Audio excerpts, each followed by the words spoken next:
queridos alunos, estamos retornando depois de um tempo de espera, no sentido que todos pudessem assimilar as nossas anteriores publicações, que era o estudo sistematizado da doutrina espírita, cujo objetivo era trazer uma base, no sentido de que todos pudessem conhecer a doutrina, ter alguma certeza de tudo isso que nos é apresentado.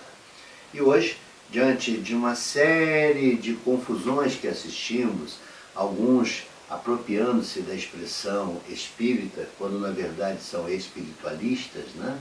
Nós nos sentimos na obrigação de voltarmos a ensinar, desta vez com apoio no livro do mestre Kardec, que codificou toda essa maravilhosa doutrina, no sentido que pudéssemos ter conhecimento a respeito do que é essa doutrina. Alguns confundem essa doutrina como sendo uma religião, criam dogmas, buscam fenômenos, buscam espíritos que possam fazer a mágica da cura. Alguns até equivocadamente se utilizam da doutrina para falar de ufologia, enfim, uma série de equívocos que a doutrina não contemplou, que o mundo espiritual não contemplou. E se quisesse, teria feito. Se não o fez, é porque não faz parte da sua doutrina, não faz parte esse conhecimento, até porque não há uma certeza a respeito daquilo que é abordado. Infelizmente, assistimos também muitos vendedores de livros que se aproveitam da doutrina para ganhar, para lucrar, fugindo completamente daquilo que é dito dentro desse contexto doutrinário, fugindo das verdades que o mundo espiritual apresentou, entrando em rota de colisão, inclusive com a própria doutrina, com as próprias explicações doutrinárias, mostrando a impossibilidade de determinadas situações que são apresentadas em seus livros. Ao final, obtendo lucros às custas da doutrina e, quando não, da falta de conhecimento daqueles que se apoiam, daqueles que seguem esse tipo de biografias. Então, o objetivo desse trabalho, ainda que seja exaustivo, ainda que saibamos que muitos dos nossos irmãos fazem esse trabalho, sempre carinhosamente com a intenção de levar o conhecimento, ainda que repetitivamente, sempre com a intenção de fazer com que cada um de nós, através do conhecimento, ganhe a consciência do que é essa doutrina. Essa doutrina, ela não é uma religião, ela não tem o aspecto religioso, ela não tem o aspecto de criar dogmas, de fazer com que milagres sejam realizados. Não, não é isso. Muito pelo contrário, nós veremos ao longo de nossas conversas que essa doutrina tem um único objetivo: colocar-nos a responsabilidade dos nossos atos e as consequências de nossas escolhas, as consequências do nosso livre-arbítrio, sem nos permitir, de uma forma consciente e responsável, colocar a culpa no outro. Entender que ela é culpa exclusiva de nossas ações e que iremos arrastar essas responsabilidades não com o encerrar da vida corpórea, mas irá dar continuidade às nossas faltas no mundo invisível. É isso que essa doutrina nos oferece. Ela não nos oferece buscar milagre, ela não nos oferece buscar santos, ela não nos oferece buscar efeitos físicos, ela não nos oferece buscar espíritos que façam mágicas da cura. Não, ela vai nos dizer e mostrar que muitas vezes a doença, o infortúnio, faz parte do nosso aprimoramento, faz parte do nosso envolvimento, faz parte do nosso refinamento moral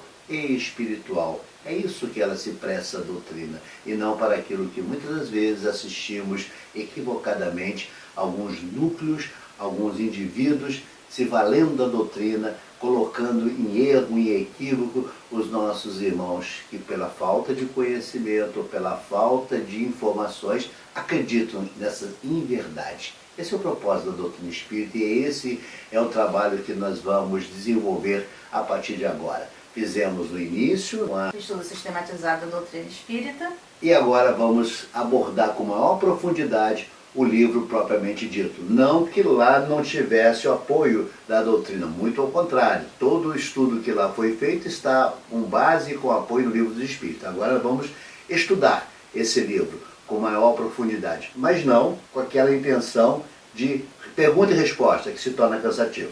Sim. Então, essa novidade que nós estamos trazendo para vocês é porque nós já estudamos, sim, o estudo sistematizado da doutrina espírita, o tomo 1, tomo 2, tomo único, que agora a FEB está remodelando, mudou o nome para tomo 3. Vocês devem estar se perguntando, mas eu já não conheço tudo da doutrina? E nós vamos descobrir, cada vez que a gente estuda, a gente descobre que a gente sabe ainda muito pouco, que não é o suficiente para que a gente possa se libertar de fantasias criadas ou de interpretações equivocadas de leituras feitas anteriormente. Então, agora nós vamos nos aprofundar no primeiro livro do Pentateuco kardeciano, que é o Livro dos Espíritos. Então, nós vamos nos aprofundar neste livro, mas de uma forma, como ele bem mencionou, não que a gente entenda como sendo cansativa, porque você fica lendo uma pergunta, lendo a resposta e interpretar. Não, nós vamos trazer uma síntese da doutrina. Vamos estudar o Livro dos Espíritos de uma forma mais dinâmica, de uma forma diferente do que a gente tem visto por aí. E essa novidade estamos preparando, já está no nosso cadinho, já sendo depurado, para que a gente possa apresentar a vocês agora em setembro. Será uma longa jornada, até porque o Livro dos Espíritos envolve inúmeras questões, né? Além da introdução e da conclusão, que muitos deixam para lá, nem sequer têm o cuidado de ler. E nós vamos ver o quão importante é ler a introdução e a conclusão, para que a gente não tenha uma visão equivocada da doutrina espírita.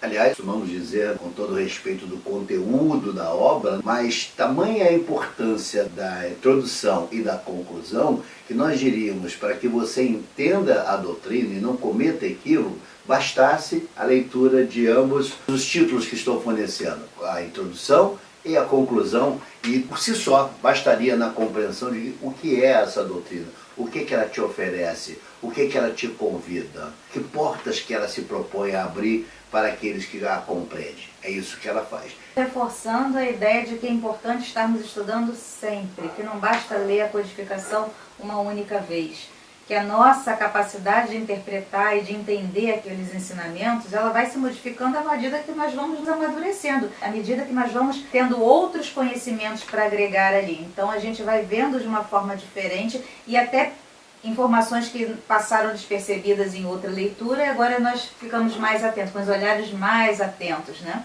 Mostrando a importância de estar sempre estudando. E é tão importante esses estudos porque faz com que você aprenda até criar uma barreira para quando obras são apresentadas, intituladas de Kardec, podemos dizer com muita segurança, não foi Kardec que escreveu, não, isso não é obra de Kardec. Mas para que você possa efetivamente compreender esse equívoco que foi ou não Kardec, você precisa estudar, você precisa conhecer. Alguns segmentos têm apontado determinadas obras como tendo sido de Kardec, quando na verdade não é de Kardec. Foi uma roupagem que deram, assinaram o nome de Kardec, até porque, como Kardec desde o início da concepção dessa obra se colocou com muita humildade, ele não é o autor dessa obra, ele não é o titular dessa obra. O nosso objetivo aqui é esclarecer, reafirmar os posicionamentos que Kardec, através do mundo espiritual, nos ofertou, mostrando, volto a falar, as implicações de nossas escolhas, as implicações de nossas ações, as implicações de nossas atitudes e o remédio que ele nos dá para a correção desses equívocos e a não correção, as consequências disso que se arrastarão pelo mundo afora. E aí, encerrando o nosso preâmbulo, essa novidade que estamos trazendo para vocês agora em setembro, se Deus quiser, iremos iniciar esse trabalho. Eu deixo para vocês pensar uma das conclusões que Kardec, lá no final, na parte introdutória do livro dele, que nós veremos à frente, né, repetiremos esse texto, e eu peço a devida vênia a todos para fazer a leitura. Alguns astrônomos, sondando o espaço, encontraram, na distribuição dos corpos celestes, lacunas não justificadas e em desacordo com as leis do conjunto. Suspeitaram que essas lacunas deviam estar preenchidas por globos que lhes tinham escapado à observação. De outro lado, observaram certos efeitos cuja causa lhe era desconhecida e disseram: deve haver ali um mundo, porquanto essa lacuna não pode existir e este efeito hão de ter uma causa. Julgando então da causa pelo efeito, conseguiram calcular-lhe os elementos e mais tarde os fatos lhe vieram confirmar as previsões. Apliquemos este raciocínio a outra ordem de ideias. Se se observa a série dos seres, descobre-se que eles formam uma cadeia sem solução de continuidade, desde a matéria bruta até o homem mais inteligente. Entre o homem e Deus, porém, alfa e ômega de todas as coisas, imensa lacuna. Será racional pensar-se que um homem termina os anéis dessa cadeia e que ele transponha sem transição a distância que o separa do infinito? A razão nos diz que entre o homem e Deus outros elos necessariamente haverá. Como disse os astrônomos, que entre os mundos conhecidos outros haveria desconhecidos. Que filosofia já preencheu essa lacuna? O Espiritismo nola mostra preenchida pelos seres de todas as ordens do mundo invisível. E estes seres não são mais do que os espíritos dos homens, nos diferentes graus que levam à perfeição. Tudo então se liga, tudo se encadeia, desde o alfa até o ômega. Vós, que negais a existência dos espíritos, cumulai o vácuo que eles ocupam. E vós que rides deles, ousai rir das obras de Deus e de sua onipotência? Essa conclusão é assinada por Allan Kardec, que vai nos mostrar que existe efetivamente esse mundo em que a ciência, ainda nos dias de hoje, decorrido mais de um século e meio, não conseguiu descortinar o conteúdo dela. Ela mostrou muitas verdades, ela tem mostrado muitas verdades a todos nós, mas ainda nos escapa ao conhecimento por falta de materialidade, por falta de instrumento para explicar. Não é que não exista, como bem coloca na conclusão, ainda requer estudo, ainda requer o debruçar, ainda requer a racionalidade na análise desses fenômenos. O que não podemos, o que não devemos, é nos deixar arrastar pela inverdade, nos deixar arrastar pela fantasia, nos deixar arrastar pelo extraordinário.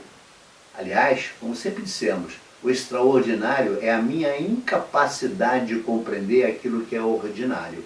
Uma vez compreendida, deixa de ser o extraordinário. Me remete à minha liberdade, quebra os grilhões que comprometiam a minha inteligência, que faziam com que eu me subordinasse.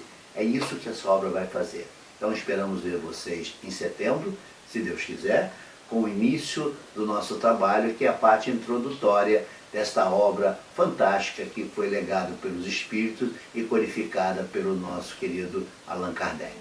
Até setembro.